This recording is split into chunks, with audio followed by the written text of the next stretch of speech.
Батьки, не треба панікувати. Просто треба знати, як лікувати. Життя по Комаровському на нашому радіо. Партнер проекту Гунафлу. Італійський природний препарат проти грипу та застуди. З Гунафлу здорова вся родина. Мама, Тато. І мала дитина.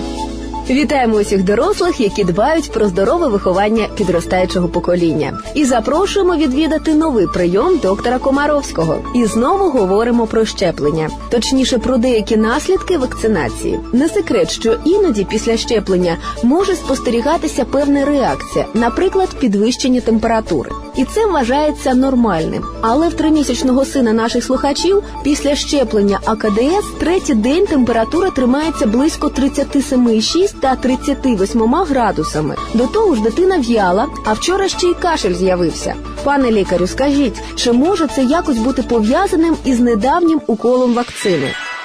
Вялость и повышение температуры вполне могут быть реакцией на прививку. Тем не менее, кашель, как реакция на прививку АКДС, явление абсолютно не характерное. Поэтому следует оказывать ребенку симптоматическую помощь, то есть обеспечить в доме режим прохладного влажного воздуха, но теплую одежду, уменьшить объем еды, активнее поить и, разумеется, пригласить для консультации реального педиатра, который и ответит на вопрос, что это – реакция на прививку или наслоение респираторной вирусной инфекции. Еще раз фиксирую внимание.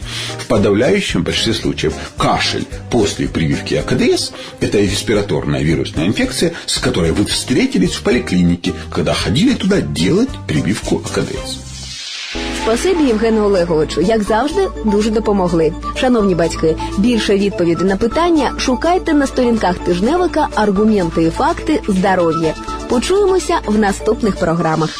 Батькам на радість, дітям на здоров'я. Життя по Комаровському на нашому радіо. Партнер проекту Гунафлу. Італійський природний препарат проти грипу та застуди. З Гунафлу здорова вся родина. Мама, Тато. І мала дитина.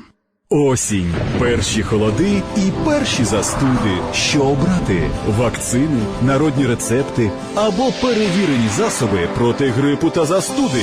За порадою і консультацією можете звернутися до кращого педіатра країни, лікаря Комаровського. З понеділка по п'ятницю о 8:50 та 19:45. Життя по Комаровському. Так просто, що зрозуміло й дитині. Партнер проекту Гунафлу. Італійський природний препарат проти грипу та застуди. З Гунафлу здорова вся родина. мама. Тато. І мала дитина.